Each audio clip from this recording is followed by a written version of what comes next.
In two key battleground states. More protests break out around the country as people await the results of the presidential election. I'm Deborah Alferone in Washington, D.C., where these people here have been camped out for days. And we'll let you in on a few grocery store tricks of the trade. The 4 states most watched news starts now. Joe Biden takes the lead in two key battleground states. This is KOAM News at noon. I'm Tanya Bach. Topping our first 7 minutes. We're getting closer to finding out who will the next president of the United States as vote counting nears an end in battleground states. Skylar Henry has more details from the White House, where President Trump is vowing to fight the results. Joe Biden has edged ahead in two key battleground states. Biden has taken a narrow lead in Pennsylvania, with the remaining votes coming from areas favorable to the Democratic presidential nominee. It's votes out of Philadelphia. We're getting reports in from Philadelphia right now, heavily Democratic area. They've been a little bit, taken a while to count their votes, but they're doing it. So as that comes in, that propels Biden up into the lead. The former vice president also has a slim lead in Georgia, and the vote counting there is nearly done. Out of approximately 5 million votes cast, we'll have a margin of a few thousand. With a margin that small, there will be a recount. If Biden's lead holds in those states, he will have the 270 electoral college votes needed to be the next president of the United States. Sources tell CBS News President Trump will not concede even if those races are called for Biden. The president is claiming without proof that there are shenanigans in the vote count. This tremendous amount of litigation generally because of how unfair this process was. And I predicted that. I've been talking about mail-in voting for a long time. It's really destroyed our system. It's a corrupt system. But even some Republicans have called the president's Thursday night press conference destructive. The president's speech last night was very disturbing to me because he made very, very serious allegations without any evidence to support it. The votes being counted in Pennsylvania do not include any mail ballots that have arrived after November 3rd. Those are being kept separate pending a potential review from the Supreme Court. Skylar Henry, CBS News, the White House. Well, our sunny skies and warm temps continue, but this morning sure didn't start off like that. It was foggy. Yeah, and one thing I want to do, I want to thank our friends at the Freeman Health System because they're the ones that allow us to do the tower cam. And I want to walk you through exactly what transpired this morning. That's what I was looking at right now. Let's go ahead and take it full. But what I'm going to do is I'm going to take you back to the past 30 minutes. All right, now look at that. That beautiful blue sky, sun shining, and then we get a little darker. And we get a little darker, and we keep on going on. Now, here's the thing. Still a dry air mass. Even though the clouds have intruded upon us, it's still going to be a delightful day, as we're going to already make it up into the mid-70s.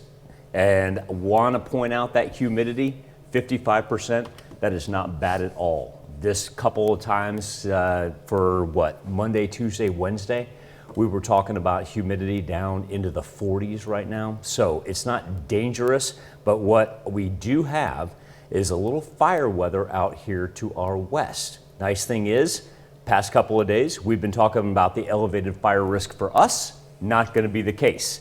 We're going to hang in the mid-70s all day long. No big changes and a little precip on the way when we get to Monday into Tuesday. What we'll have is not only thunderstorm activity, but a massive cold front. Tanya, we're going to talk about that in just a little bit and how much that temperature is actually going to drop. It just seems insane that we're going to hit upper 70s this afternoon. I mean, wow. Right, and that's why I want everybody to enjoy a marvelous weekend. I'll be the harbinger of the bad news and talk about what's coming from Monday into Tuesday. Yeah, got to find what to focus on. All right, thanks, Michael. Well, new details emerge in the case of a missing teen from Joplin. Leora Hardy was brought back to Joplin and reunited with her family on Tuesday. The Joplin chapter of the RISE Coalition paid for her plane ticket home. Police in the city of Oconomowoc, Wisconsin, say they've arrested a 19-year-old man in connection with the case. 14-year-old Leora Hardy had been missing since September 17th. Detectives say the 19-year-old man traveled to Joplin in September to pick up Hardy and then drove her back to Wisconsin. Charges against the 19-year-old are expected to be filed soon. He is currently behind bars in Wisconsin in the Waukesha County Jail. Tensions are high in some battleground states where the race for president is razor thin. Outside ballot processing centers, demonstrators on both sides vow to keep fighting. Deborah Alfarone reports. Police in Philadelphia say they arrested in a Hummer truck who were plotting to attack the city's vote counting center. Tensions there have been high as supporters of both President Trump and former Vice President Biden gathered outside, separated by barricades. We will not accept what's going on. Absolutely not. Every vote should be counted. Absolutely. President Trump has repeatedly called for a stop in ballot counting, claiming major problems with the system, but offered no direct evidence of fraud. Many were back out again this morning at Detroit's vote processing center. You're not going to let them steal this. In Phoenix last night, right-wing conspiracy theorists fired up protesters outside of an elections office. An even larger demonstration is planned for today. We can support a fair election, who wins, right? But the things that are coming up now are highly concerning. In Las Vegas, pro-Trump protesters prayed at a ballot counting location. 4 more years. And in Miami's Little Havana, President Trump supporters flooded sidewalks in a parking lot in front of a popular Cuban restaurant. This group has been protesting President Trump and playing music here in Black Lives Matter Plaza in the shadow of the White House for days. Election officials in several states say they are worried about the safety of their staffs. Some workers are being protected by security when they arrive and leave work. Deborah Alfarone, CBS News, Washington. In Portland, about 60 people marched near a Portland City Commissioner's home. Deputies declared an unlawful assembly and arrested one person. Well, around the world, people are watching the U.S. election vote count with a mix of curiosity and confusion. Reluctance to accept the vote count, saying good losers are important to the working of democracy, more so than great winners. And some are still hoping for the president's re-election. Most countries, including Russia, are waiting for the final tally. In Western Kenya, where President Obama's father was born, people held a mock election and gave all the votes to Biden. That's a look at today's top stories and weather in our first 7 minutes. Up next on KOAM News at Noon, Money Talks. I'm Stacey Johnson. From supersized carts to the smell of fresh baked bread, supermarkets really know how to get you to part with your dough. Tricks of the trade supermarkets. That's just ahead on Money Talks News. And later, it's sweet and tangy. We're making marmalade Dijon pork chops in the Mr. Food Test Kitchen. You know the story. You pop into the grocery for a few things and you come out with way more than you bargained for. Today, our money expert Stacey Johnson shows us a few tricks of the trade to help you shop smarter. That'll be $21.78. One of the biggest expenses in any budget is food, and grocery shopping is also a place where it's easy to overspend. Studies have shown that 9 out of 10 grocery shoppers will do impulse buys at a grocery store, and that should come as no surprise. After all, these guys know all the tantalizing tricks of the trade to get you to part with a little more cash. First trick, store layout.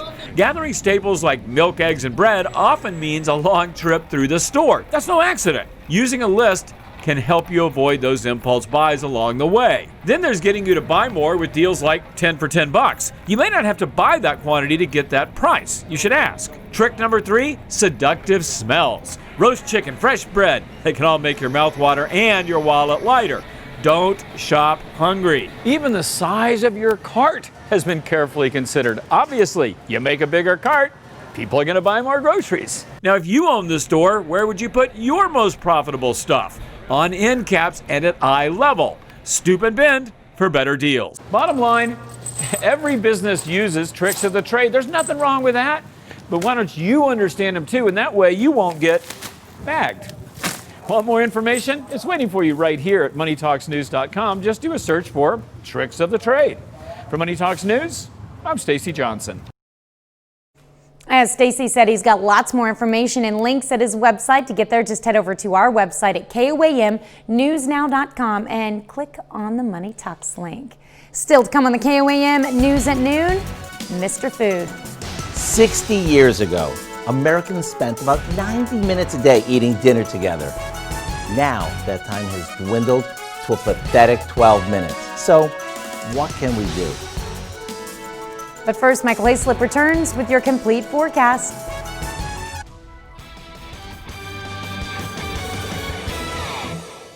I want to thank our good friends at the Freeman Health System Sky Cameras. We have a chance to do a little time-lapse video from what it was earlier this morning. Now watch the cloud cover begin to build, and that's almost why we've got some, I don't want to know, just about overcast skies. Look at how quickly that moved in. Those pictures are taken just 15 minutes apart from each other, and that's how quickly it all developed. Now, our satellite radar, these are very low-lying clouds. So when we talk about satellite, what that's going to pick up, it's going to say, well, it looks like everything's clear out here. That's not necessarily the case when those get very low. That's why we're fortunate enough to have those tower cameras and kind of give you that boots-on-the-ground view. Now, still remains dry for the most part. Outside of Television City, honestly, it's a gorgeous day. We've seen the wind pick up just a little bit, once again coming in from the south. But nice thing is, yeah, I know we had to fight that fog this morning, but that increased our humidity, and what that did is it lowered our fire risk for today. So while it comes in from the south, temperatures just absolutely delightful. We're talking about the beginning of November still, and we're talking 73 in Pittsburgh, 70 in Monette, and 72 right now in Neodesha. Now yesterday we talked about that trough that was hanging down here in North Texas. Looked like it could affect us. No, not the case. We knew it would eventually close itself off right here. And so that's why when you see those arrows coming in from the upper level jet stream, does not affect any of the 4 states. What we'll pay attention to is up here in the Pacific Northwest. Big low pressure system. Big trough right here. And what that's going to do, drop down to the southeast. Actually going to make itself over the Rockies. Going to bring us, number 1, much needed precipitation. Number 2, some much cooler temperatures as well. While we're on the Skywatch Storm Tracker, let's talk about what is now the remnants of one-time Hurricane Eta. But here's the bad thing about it. Tropical storm force going to pick up later tonight, make itself out of Cuba, and then possibly even reemerge as a hurricane after Cuba. What we'll look at are the Florida Keys, definitely, by the time we get into Monday. Tropical storm warnings already along the South Florida coast right there, and then back into the Gulf. Hopefully, what this thing will do after it's done with the Keys in Florida is going to kind of want to die right here. That's the goal. But like I said, hurricane season doesn't end till the end of November. So we still got a long way to go here in what's been such an active 2020 season. This afternoon, we're not going to have too much of a warm up now that we've had those clouds move in. But nice thing about that is, what does that present for Saturday morning? Wonderful temperatures, stuck in the mid 50s right there. Usually we drop down about low 40s this time of year, so you can't complain about that. Now for the weather almanac, our big missing factor, where's our rain? It's coming.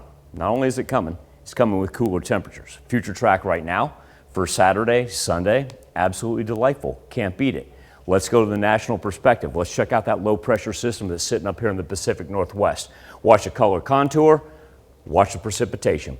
As this thing drops down through us, it's going to happen Monday night into Tuesday morning. And when it rolls through, we'll get thunderstorm activity right through the middle of the 4 states, a line that stretches from Texas up to the Great Lakes, and cooler temperatures. Tuesday is going to be one of those days where we start off in the 60s. We probably drop down into the 40s here during the afternoon. One of those 25-degree, pull the rug out from under you, as I like to say, days. But then it's short-lived, Tanya. We're talking about back into the 60s for Wednesday and possibly 70s by Thursday. Yeah.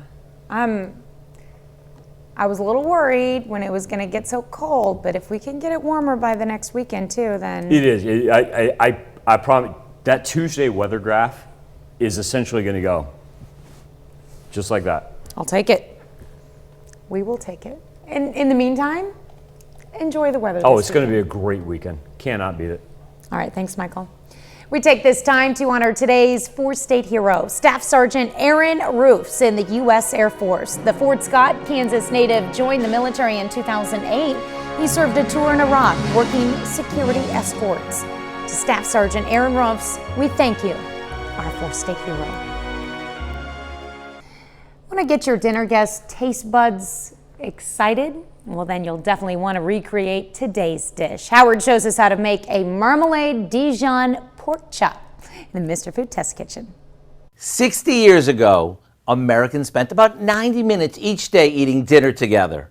Now that time has dwindled to less than 12 minutes. It's something that can't be ignored. According to the National Center on Addiction and Substance Abuse, kids and teens who eat dinner 3 or more times per week with their families do better in school, are less likely to be overweight, are more likely to eat healthier, are less likely to get involved with drugs and alcohol, and have a better relationship with their parents. One way to get everyone to spend more time at the table is to serve them something they're gonna love. So how about sauteing a few thick-cut pork chops that we've dusted with some seasoned flour until they're golden? And to take them over the top, we simmer them in a sauce that we made by combining some orange marmalade, a splash of OJ, and a bit of Dijon mustard. Not only are these easy to make, but everyone at the table is gonna love them. And you know what that means. They're gonna wanna stick around looking for more. And while they're there, they'll be talking up a storm. To get the recipe for our marmalade Dijon pork chops, head over to our website. I'm Howard with Kelly in the Mr. Food Test Kitchen, where today we found the perfect gather around the table way for you to say, ooh, it's so good. You can find this recipe along with a lot more good food from the Mr. Food Test Kitchen online. Just go to our website at KOAMnewsnow.com. Here's a look at our 4-state market prices.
Almost feels like Mother Nature is comfortably numb right now as we head into the weekend with sunny skies and temperatures in the 70s. No real big developments until we get to Monday night into Tuesday.